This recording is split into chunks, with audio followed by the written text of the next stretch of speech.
going to start the first plenary, and I request all delegates to come in.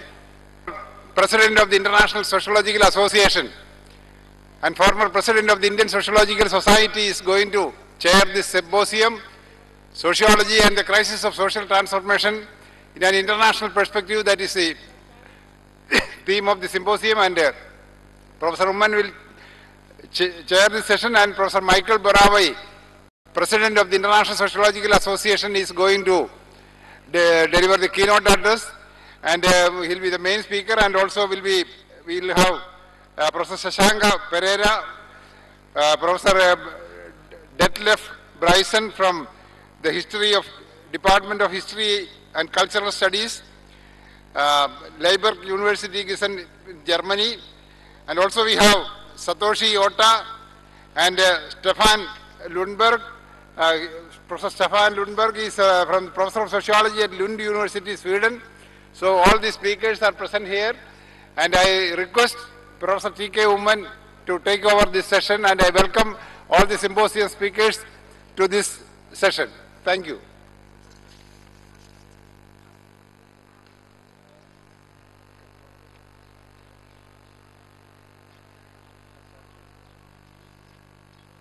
Hello, hello, friends, ladies, gentlemen, countrymen, please take your seats. We had about 40 minutes break, and I hope it is time to lend your ears. Mr. Anandakumar, Professor Anandakumar, please help us. I ask them to sit down.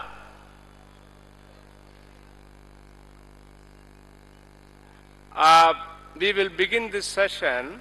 We are a little late. As Professor John already told you, this particular session is titled Sociology and the Crisis of Social Transformation. It's a very dense session, both in terms of its theme and the number of speakers. As you can see, we have 4 or 5 speakers. Most of us will take 10 to 12 minutes. But I have to request my very distinguished successor from ISA to speak a little more, because he represents not any particular country, but the world. So we have, after a hard bargain, agreed that he will speak for 20 minutes, only 20 minutes. Professor Burawoy.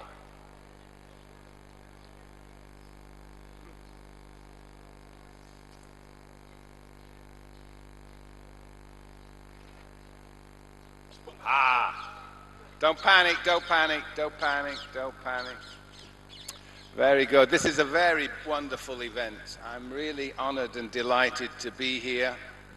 I've never done sociology under the sun in quite this way.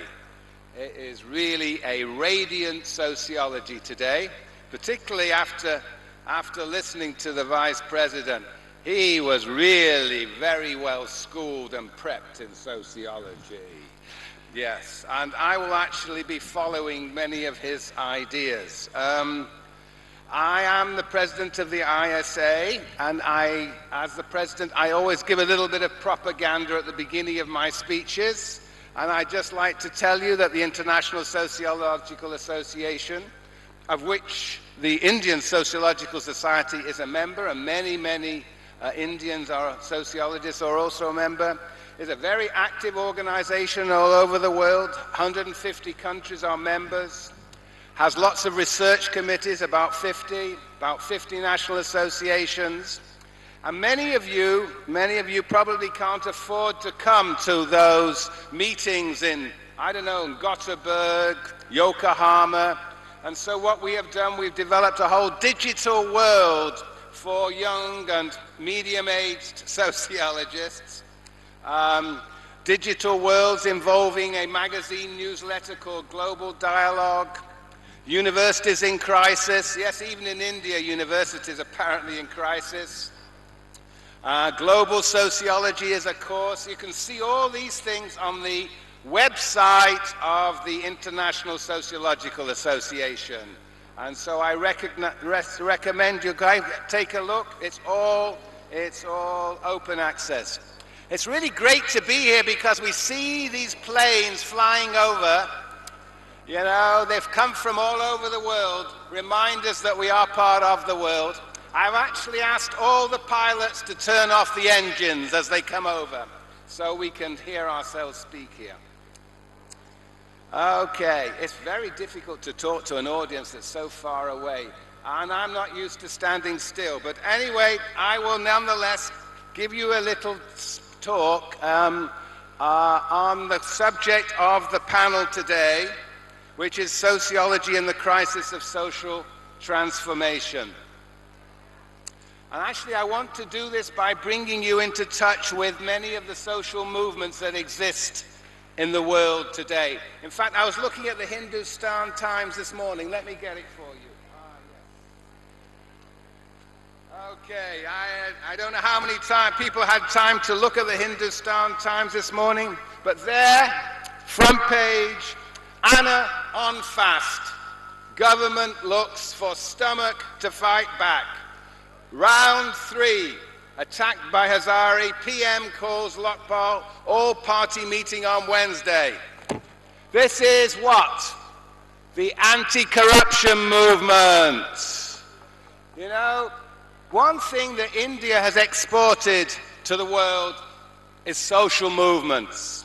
Wonderful, brilliantly, strategically organized social movements. And we're living in an age, not an age, an era of expanding social movements. And the anti-corruption movement is just one of many around the world. In the last few months, I have spent time in many different countries.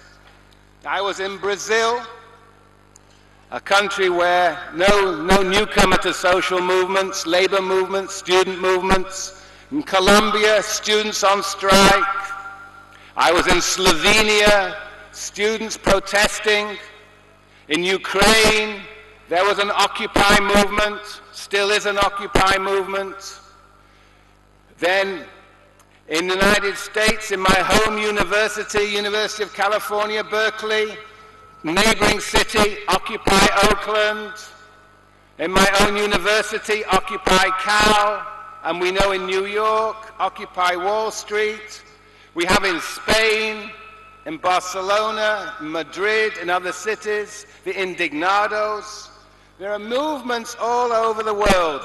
And I think as sociologists, we should try and understand them. And that is what I'm going to do in the remaining 17 minutes I have. How does one understand these movements? Well, I think we can begin with the Vice President Ansari, where he began, with sociologists' understanding of inequality and urban movements. I think we should begin to see the 99% in terms of 3 groups: the exploited, the dispossessed, and the precariat. And those 3 groups combine in different ways in different countries. The exploited are the stably employed working class, which is weaker or stronger in different countries. But I think sociologists will agree that the exploited working class is becoming ever weaker. The trade union movement around the world is becoming ever weaker in the face of market forces. One of the reasons they are becoming weaker is because of the ever-increasing number of unemployed, the labor reservoir of unemployed, itself the product of what? Of dispossession. What we see in the world today is a phenomenon of people being dispossessed, particularly from the land, but also from water, from clean air, from the means of their existence.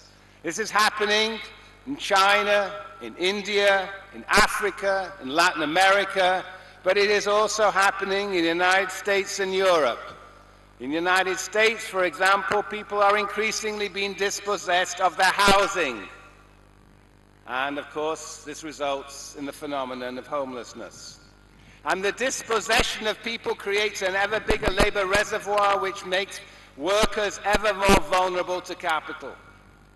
But there is a third group, not the dispossessed, not the exploited, but you might call an intermediary group, an ever-increasing group called the precariat. It's a very fancy French word. But essentially it refers to those who are unstably employed, who are, sometimes in India you'll call people in the informal sector part of the precariat.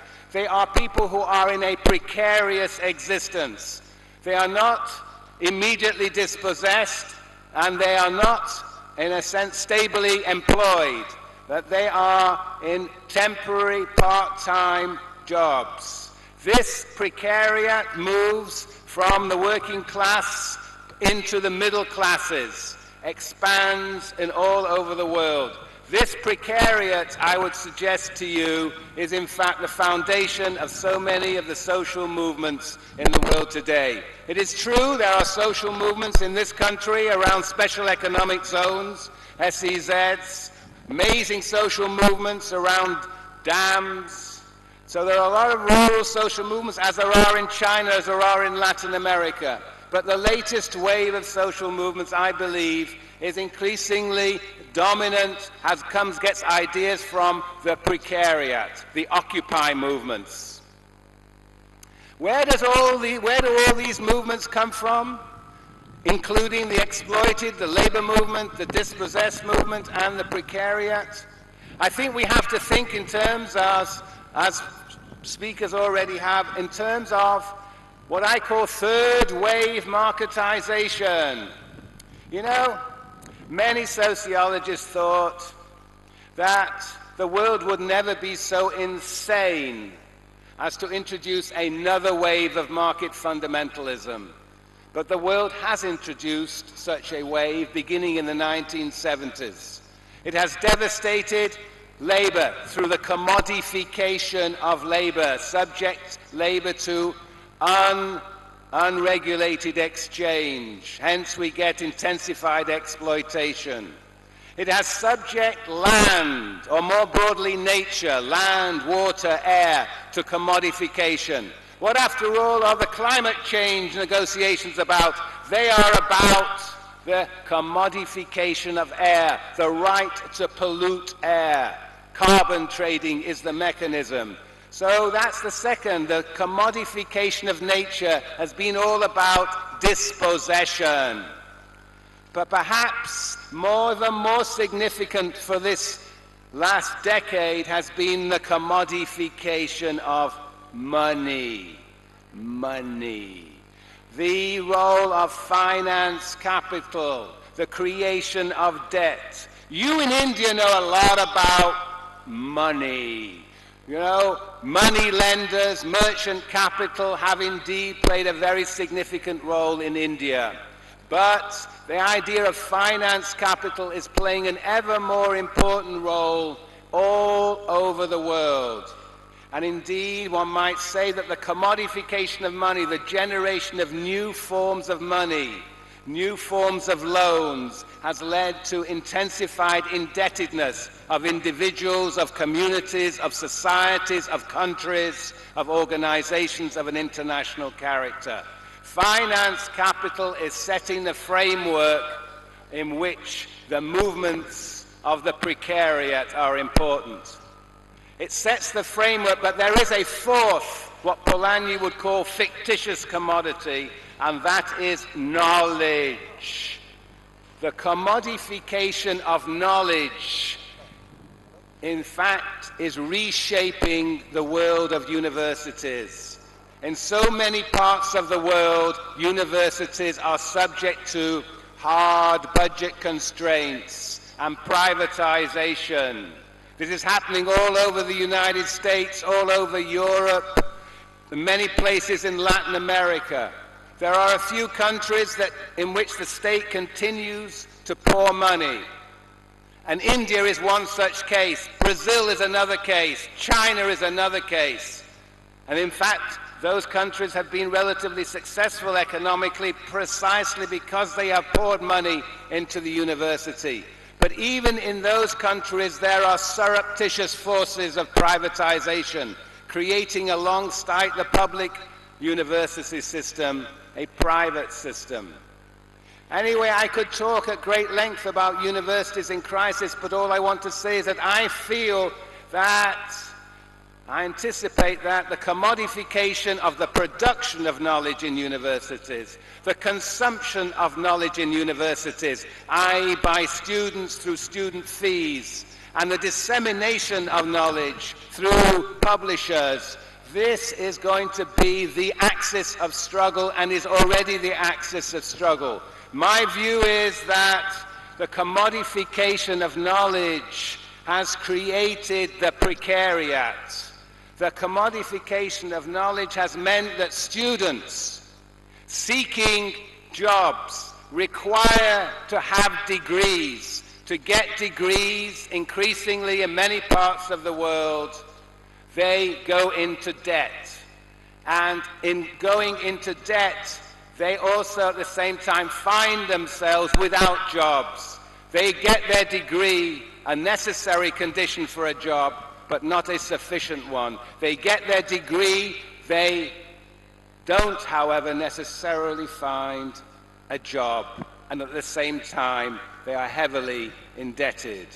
This is the situation of so many people in the world, and we are, of course, in a world where there are ever-increasing percentage of school leavers go to university. So the precariat expands and expands. And I think if you go and look at the social movements in Wall Street, in universities around the world, in the Catalonia Plaza in Barcelona, if you go to for example, in Bahia in Brazil, or if you go to Kiev in Ukraine, you see the same figures that are protesting, that are leading protests, often supported by trade unions and other groups. But the leading groups are indeed students who are half semi-employed.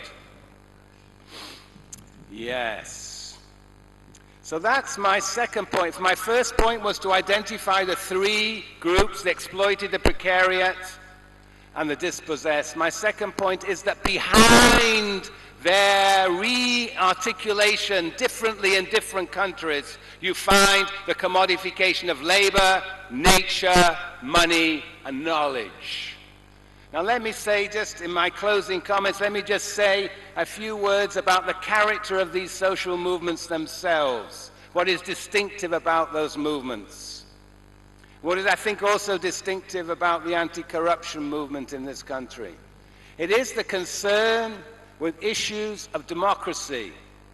It is concerned with the capacity of people to control their own destinies. If you go to these movements, you will see an interesting phenomenon. It's called direct democracy. It is a participatory democracy. It involves a rejection that representative democracy can solve our problems. Representative democracy is necessary but not sufficient.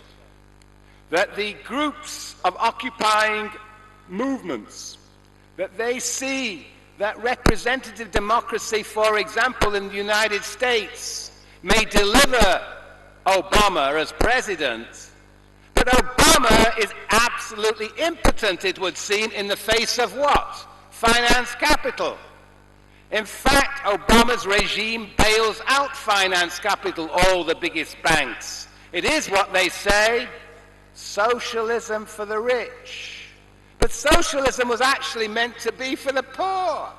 But we have in the United States socialism for the rich. And we see this all over the world, particularly in Europe today, but in Asia too.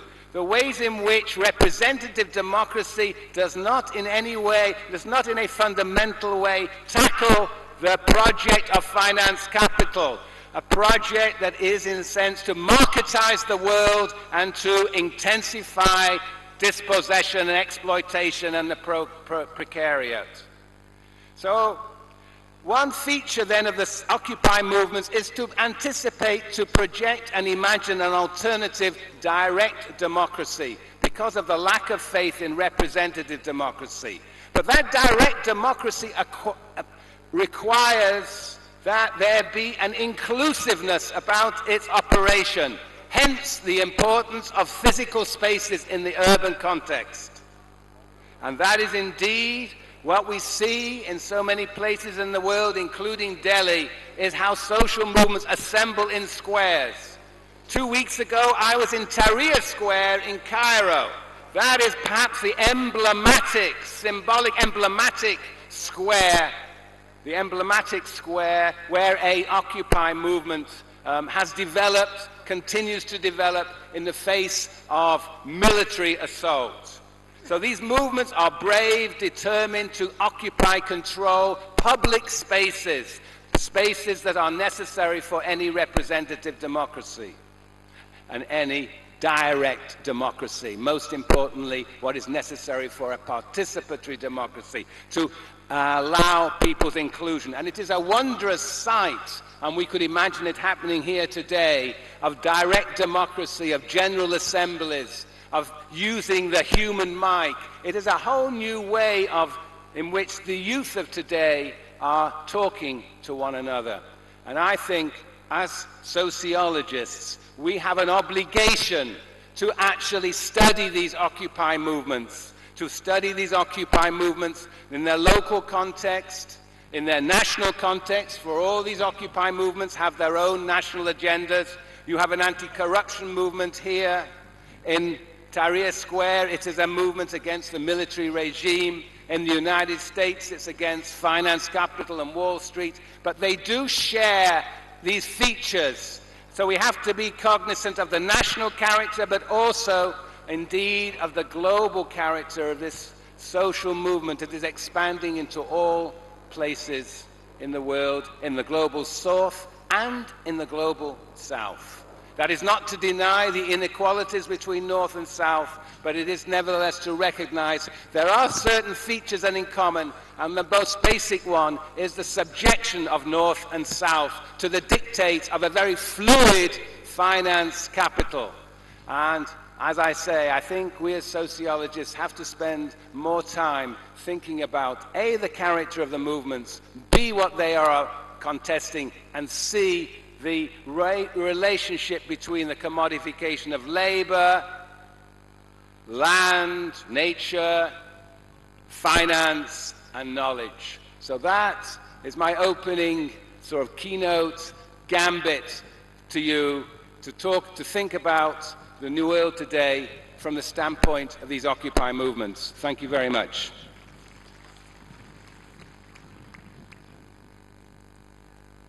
Friends, you have heard a very passionate, that some of our friends are still standing there and chatting. Please either come and sit here or vacate this enclave. You can choose, but choose carefully. We have to continue with the program.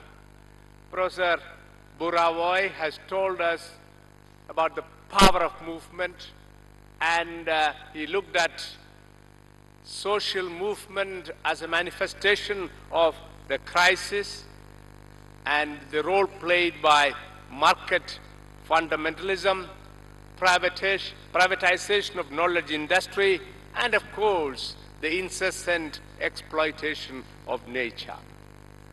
There is something to think about. This is an area very dear to some of us here, of course, including me, social movements, but I cannot continue on that now. May I now request the second speaker, Professor Staffan Lindburg from Sweden. Staffan. Thank you. I have lived with Indians and studied for the past 45 years. After I became a student at Annamalai University in Tamil Nadu in 1966. My perspective is that if you learn from Karl Polanyi's very famous book, The Great Transformation, you can find a lot of useful inroads is that gradual changes lead to qualitative changes. And I would like now to say something about the qualitative changes that India has gone through during the last 40 years. Now, before saying something about that, I would like to say that there are two very contrasting ways of understanding Indian rural development. The first one is that of extreme agrarian crisis. This is because agriculture and industry and services is dominated by a very raw capitalism, which is not located in Delhi or in New York, but in any small town in any rural area in India. And that is a merchant capitalism, which works on cheap labor to make their profit. And it's very slow in technological development. And it is protected by local politicians. So it's the key of corruption in India. And this corruption and this inefficiency makes Indian transformation very slow. But I still think it is there. And a more optimistic approach to Indian rural transformation is that agriculture somehow, despite difficulties, is developing. And that there is a growth of manufacture in rural areas and of services. And that there is some technological upgrading. And now I would like to say something about this dynamism and its problems.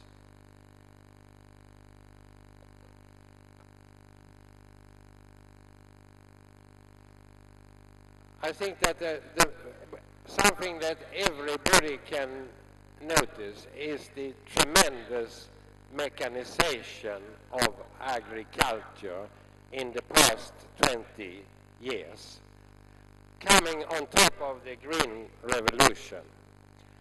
And what does it mean? It means that in most areas, labor have become scarce during agricultural season, harvesting, and so on. And it also means that there is now more of a tendency of reverse tendency. The small and marginal farmers cannot really mobilize the capital to cultivate the land, so they lease it out. Machines also replace female agricultural laborers. So they are working less today in modern agriculture than earlier. So what happens to the small farmers and the landless? They go for non-farm work, either full-time or they straddle. They are pluriactive, part-time in agriculture, part-time in non-farm activities.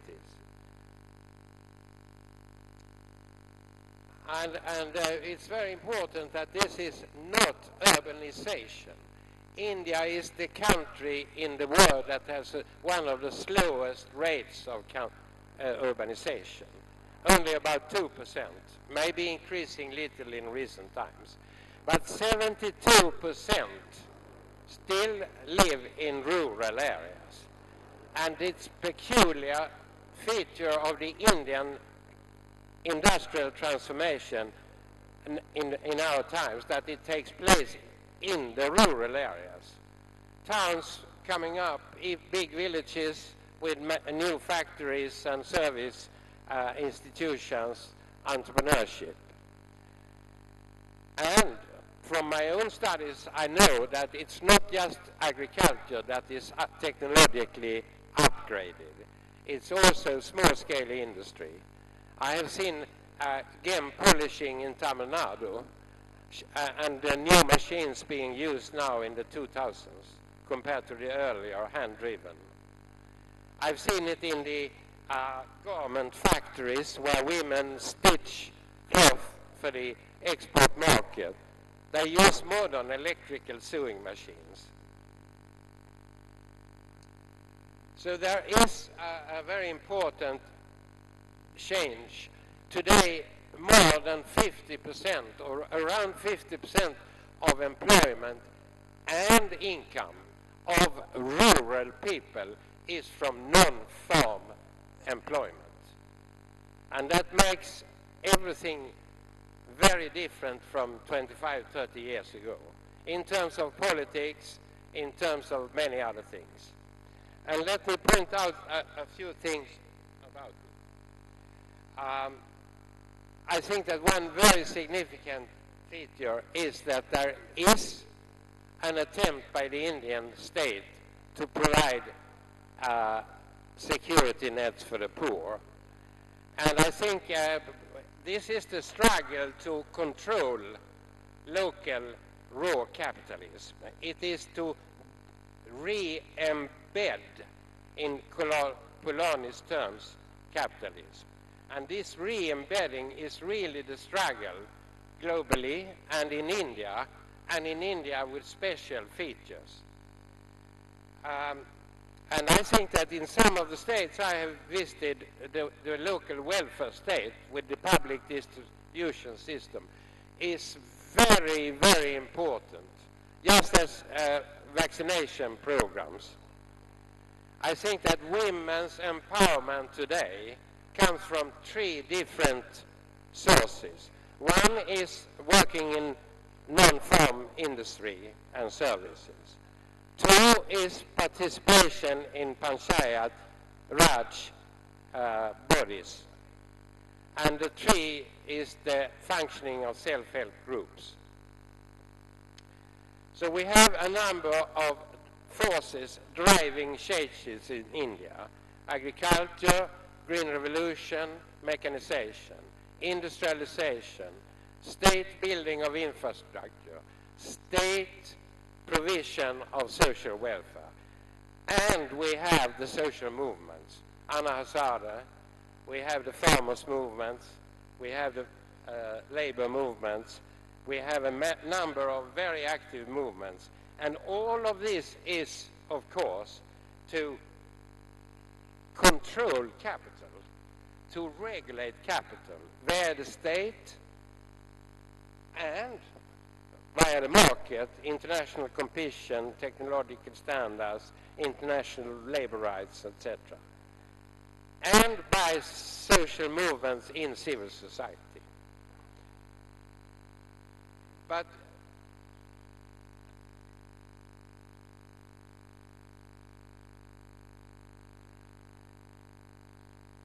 I think this is something that it should not be understood as a global copy. India has its own special features. It has its own social transformation. And our task as sociologists is to grasp this conflictual situation in this perspective, that there is no going back to nature and pre-industrial agriculture and so on. The only way forward is to go to adopt new technologies, to produce new things, but to own it, not to leave it to the finance capital or to the raw, local, corrupt town capitalism that now prevails so much in India. Thank you very much. Very much, Professor Staffan Lindburg, for telling us, reminding us that India, a predominantly rural country, is facing specific crisis because of the transformation that is taking place. We are all aware of that, and some of our social scientists have been working on the issue of large-scale suicides by the farmers. Our next speaker is Professor Detlef Breisen from Germany. Professor Breisen. Thank you very much. Germany. With that, I would try to bring in some European perspectives and, let's say, analysis of crisis, which has been done for the last decades. So just allow me some 10 minutes to introduce into the history and concepts of the sociologies of crisis in a country in which the sociology is still mainly dealing with national and European issues. But I hope that the European perspective will be interesting for you. German sociology has inherited a discourse on social crisis from its emergence in the late 19th century on. The discourse is an offspring of the same debate on the threat of social anomy, which has influenced the contemporary debate in Britain and especially in France. Thus, the idea that the human world is per se structured, or that it is restructuring itself during processes of transition, has always been a common position among German sociologists, be it Marx, Tönnies, Weber, or Simmel. But what differed significantly was the importance of sociological contributions to the analysis of contemporary phenomena of crisis, the interpretations of crisis as social phenomena, and the focus of research. Sociology, in the German-speaking world, has had many outstanding personalities, but only a fragmented history of institutions for research and teaching. Compared to the rapid institutionalization of the nature science at German universities, even long before the outbreak of the First World War, sociology was only institutionalized reluctantly. The first 2 chairs at German universities were created only in 1919. And in 1932, the German Association for Sociology had not more than 150 members. Although it's a myth that sociological research was totally interrupted between 1933 and 1994, the discipline suffered due to the immigration of many sociologists during this period. So the main impulse for the institutionalization of sociology did not come before the late 1950s. Sociology came to West Germany during the Cold War. It was a science of Cold War, and it was pretended to be an import from France and especially from the US. But then, Western sociology as a key concept of interpretation of societal developments emerged, which was created more or less directly as a response to the then dominating Marxist interpretation of contemporary and coming developments. No wonder, therefore, that sociology became a field of utmost importance from the mid-1950s, late 1950s, until the mid-1970s, late 1970s. Since then, we can observe a clear decline in the importance of sociology in both, in the entire scientific world in general, and in public debates in particular. Especially since the restructuring of German universities according to the Bologna Agreement, many sociology departments had been shut down or even more often been merged with the now dominating political science departments. Second, the concepts of the interpretations of the phenomena of crisis has changed considerably since the reluctant, respectively, the full institutionalization of the academic discipline of sociology in Germany. We can elaborate at least 4 phases of crisis debate.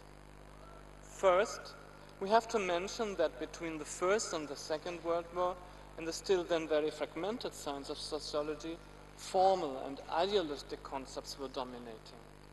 We should therefore not underestimate the influence not of Marx or Weber, but of Leopold von Wiese and von Franz Oppenheimer in Frankfurt. The contemporary crisis between the wars was so deep that even common interpretations were absent or disputed. Germany was really in a very deep crisis between the outbreak of the First World War and the beginning of the economic miracle. In the 1920s especially, sociology was dealing more with the crisis of the contemporary lack of valid interpretation than with the ongoing deep and frightening social and economic crisis. In other words, the crisis was so deep that it left the few sociologists speechless. Second, after the Second World War, the most prominent paradigm of crisis research was given by Ortega y Gasset and his ideas about la rebelión de las masas. The idea of an unspecific disintegration of social relations by Vermassung, by crowdization, gained momentum, especially in the early attempts after the Second World War to explain the vulnerability of totalitarian to fascist or communist movements and its impact on social structures and relations. Third, with the implementation of American sociology at the end of the 1950s, all types of crises were declared to be only results of a general process of modernization or societal transformation.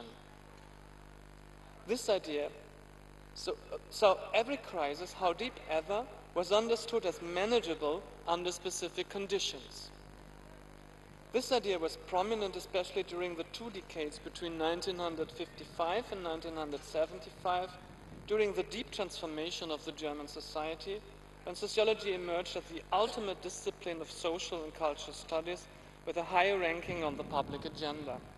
Sociology had understood, so the